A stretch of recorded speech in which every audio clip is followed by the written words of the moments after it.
tied to having the traditional Beaver Cleaver, round the table family dinners. Do you think it's mostly about the time that you spend together and actually opening up the lines of communication and making it safe for them to come talk to you? Family dinners are not just so you can hang out together. It's also to prepare them to go out in the world and to carry that tradition out to their own family. Our lives we spent, every waking moment together today. Hi, my name is Heather Armstrong. I'm from Deuce.com. And today I wanted to bring up the topic of family dinners and whether or not you do them and what you think about them. Very controversial topic. I recently read some research that suggested that families who routinely eat dinner together have kids who are less likely to get in trouble, less likely to do drugs, and less likely to smoke pot, and less likely to have friends who do those things, and they generally produce children who are better citizens of society. We as a family started doing family dinners very early on. It's definitely something that I want to carry through my daughter's adolescence up until she leaves for college, and she will go to college. And especially since we're having another child, I think bringing the four of us together is a good idea. And what do you guys think about it? I agree. Family dinners are extremely important. I think, let's look at it the other way. They can't hurt. Growing up, family dinners was sort of a mandatory thing. There was my mother and the two of us, and she worked. When she came home, there was a dinner made, sometimes by her, sometimes by me, and we sat around that table, and you all sat at the table, and nobody lifted a fork until everybody was there. And then there's my fiance, who came from an Italian Catholic family where, everybody was just, half of them speaking Italian, and everybody making food, and everybody saying that their way's the best way, but it was a big jolly thing, and everybody had a lot of fun. He's adamant about introducing that and keeping it going in my family. I'm not tied to having the traditional Beaver Cleaver, round the table family dinners. If you've ever been at a dinner table where there are Korean people, typically it's really quiet because everybody's eating and there's not a lot of conversation going on.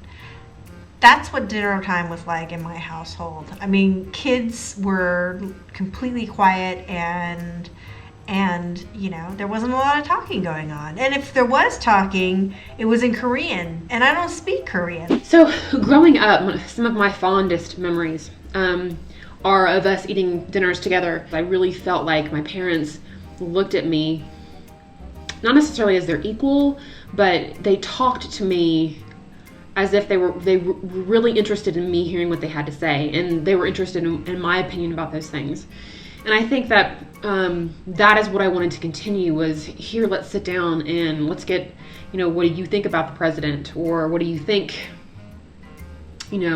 about taxes and welfare and all those little hot button issues as she gets older, to sort of help her think through those issues. I think that's a great place to do it, sitting down over a meal. I can understand that eating around the dinner table, improves relationships and is better for the well-being of the kid. Sadly, our dinners last 15 minutes, 20 minutes tops. And sometimes our commute is longer than that. So, I think that the really great time for Paige and I to have a conversation is when we're in the car together. I do think that this discussion is more about spending quality time together than it is necessarily sitting down and eating. Both me and my husband work from home, and so already we spend a lot of quality time together as a family, to the point that I think that there are times when she's like, you mean I have to eat with you too? No, I think in past times, gathering at the table was a time when everybody actually had an opportunity to connect. Maybe you were out in the fields and you come back and you discuss how things are going. Maybe, you had to walk 10 miles to school, you just come back and, hey, dude, I really need shoes. It's rocky out there.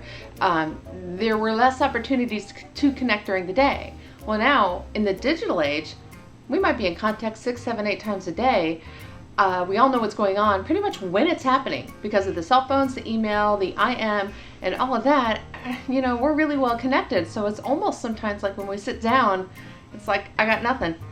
I got nothing more to say. I said it all day long. I generally communicate with her via text message because that's the communication way that she likes. I mean, she never talks on the phone, but she has 20,000 text messages a month, and 400 of them are from me. I just think there's so many ways to do things. There's so many ways to bolster your family up, and I guess there's so many ways to encourage your family members to talk to each other. I think it's mostly about spending quality time together and fostering that with your family. Fostering the idea that, or the illusion that you all enjoy being in each other's company. That's something I think that you really need to give your kids. Something that I really value that my family gave me was that they wanted to spend time with me, and I really felt that from them, and that's what I want my daughter to feel. Join the Momversation at momversation.com.